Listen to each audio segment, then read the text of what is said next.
welcome to your Max Podcast Now.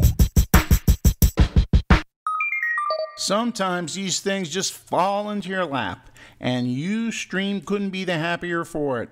According to the New York Times, Charlie Sheen, fallen primetime television star, has been delivering nonsensical, expletive-laced rants before a live audience of roughly 3 million via Ustream, whose most prominent claim to fame up to now was showing the early lives of 6 Japanese hunting dogs.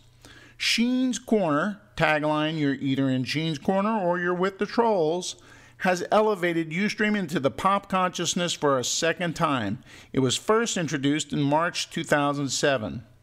Quote, "We created Ustream with a vision of giving anyone anywhere with a camera and an internet connection a platform to talk to their audience live, whether it's friends, family, or fans," Mr. Ham, its chief executive, said in an email. The service reached worldwide fame a year and a half after it started, when a San Francisco couple trained a camera on their 6 Shiba Inu foster puppies so that they could monitor the dogs while at work.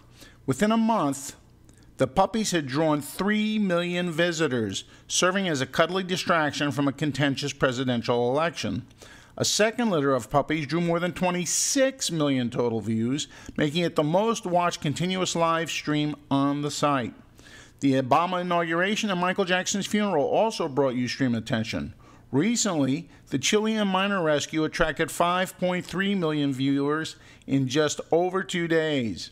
The site has also hosted live sporting events like boxing and rugby, and news footage is shown live, like the horrific images of the earthquake and tsunami that recently hit Japan.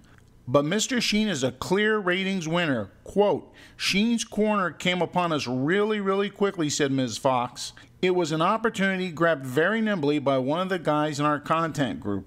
And that person was Jason Kirk. And as he watched Mr. Sheen's public rants, he saw an opportunity. Mr. Kirk heard Mr. Sheen say he would like to do live streaming and reached out to the actor on Twitter. Less than 12 hours later, the whole world knew that Charlie Sheen was going on Ustream," Ms. Fox said. Mr. Sheen directed his own production company, YTV, to set up the channel. Ustream just advised. The live and interactive nature of the site meant that viewers could comment on Mr. Sheen's performance in real time and that he could immediately respond. The show made its debut on March 5th, and a few days later, Mr. Sheen used the show to give his first on-camera response to his firing from 2.5 Men. He has produced 4 videos so far, each littered with the bizarre, rapid-fire utterances he has become known for, like referring to himself as, quote, "the Malibu Messiah," or with, quote, "Adonis DNA," and weaving in warlocks, tiger blood, and rockstar Vatican assassins. For its part, Ustream does not mind Mr. Sheen's negative image as long as he doesn't violate the site's terms of service. So far, he hasn't. Time for the Sue Me, Sue You blues. Apple Incorporated has sued Amazon.com Incorporated, claiming that the online retailer is improperly using Apple's App Store trademark for a mobile software developer program. In a complaint filed March 18th in California, Apple accused Amazon.com of trademark infringement and unfair competition and asked for a court order to prevent the company from using the App Store name, as well as for unspecified damages. Amazon.com began using the App Store designation around the beginning of this year, according to the lawsuit. Apple claims that Amazon has been advertising on its website the program Angry Birds Rio, which will be available soon. Angry Birds, of course, is a popular program on Apple's App Store. Apple said in the court filing that it contacted Amazon 3 times to demand that it cease using the name and that Amazon hadn't provided a substantive response. The New York Times reports that Apple is working in conjunction with Qualcomm to bring near-field communication technology, known as NFC, to a future generation of the iPhone. Rather than purchase your gas or dinner with a credit card, you will simply tap your phone to pay the bill. For this to become standard in the United States, a number of technological changes need to happen, and companies are already working on them. It is unclear which version of iPhone this technology will be built into. One person familiar with the new Apple feature said the phone's credit card information would be tied to information currently used on iTunes, which would make it simple for customers to set up the new mobile payment method on the iPhone. Now, before you get all giddy about this, I've seen several television reports as of late that show just how easy someone can lift your credit card information without your knowledge by building an inexpensive card reader and placing it in a plain ordinary cloth bag.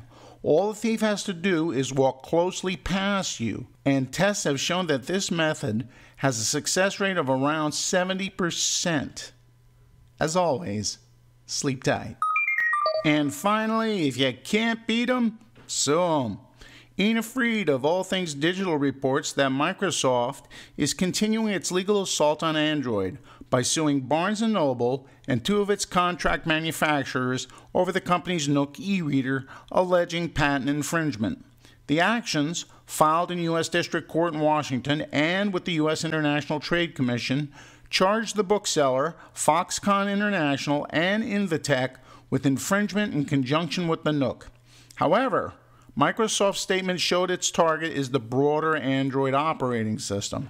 Quote, "The Android platform infringes a number of Microsoft's patents, and companies manufacturing and shipping Android devices must respect our intellectual property rights." Microsoft has also taken to the courts over Android as well, filing patent suits against Motorola for that company's use of the Google-developed open-source operating system.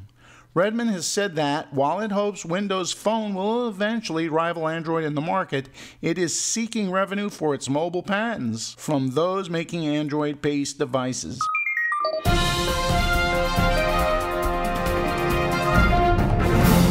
Truth triumphs fiction! After I finish this story, be honest with yourself. How long have you waited for this? Internet Overseer ICANN has given final approval to the creation of an internet domain dedicated to pornography. The move to create a top-level .xxx domain, similar to .com or .org, ends a 10-year battle over the virtual red light district. It is now poised to sign an agreement with the ICM registry, which is backing the domain, to make .xxx a reality. Supporters say the domain will make it easier to filter out inappropriate content, but many pornographers worry that would ghettoize their content.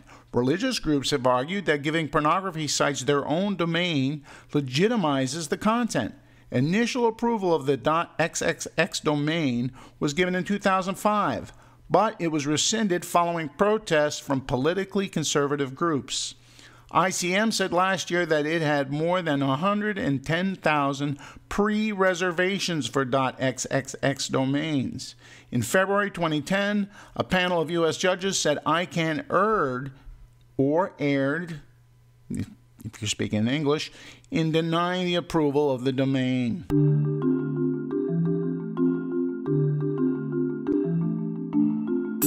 Just another day in the magic Apple Kingdom, isn't it, boys and girls? Hey, listen, I apologize about yesterday, but I had a emergency family thing I had to take care of, so I apologize. Did you miss me? So anyhow, this is Frank Petrie, reminding you to download, double-click, drop out.